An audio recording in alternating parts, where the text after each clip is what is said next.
Brasil vai mudar. Dizem que vão mudar, que vai ficar bem, mas eu sei que nessa história tem um porém. O que será que pros políticos convém?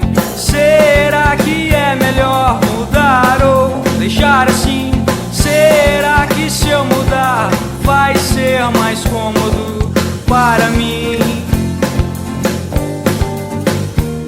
Crianças desnutridas morrem todo dia no país. Cada vez mais elas não têm educação. A bandidagem tá tomando conta das crianças. O que vamos fazer para salvá-las dessa escuridão? Dizem que os velhinhos têm a melhor idade, mas são tratados como inutilidades. Mal conseguem o que comer com a aposentadoria, e pelos próprios filhos são largados num asilo porcaria. A marginalidade toma conta do país. Tem muitos bandidos andando soltos por aí. Por que será que essas coisas acontecem? Enquanto o povo sofre, políticos e bandidos enriquecem.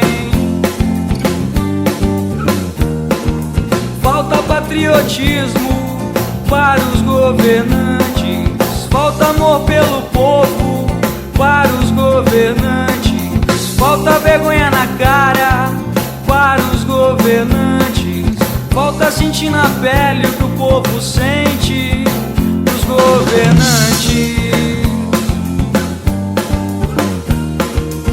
Os políticos dizem que o Brasil vai mudar. Dizem que vão mudar, que vai ficar bem, mas eu sei que nessa história tem um porém. O que será que pros políticos convém? Será que é melhor mudar ou deixar assim? Será que se eu mudar vai ser mais cômodo pra mim? Será que é melhor mudar ou deixar assim? Será que se eu mudar vai ser mais cômodo?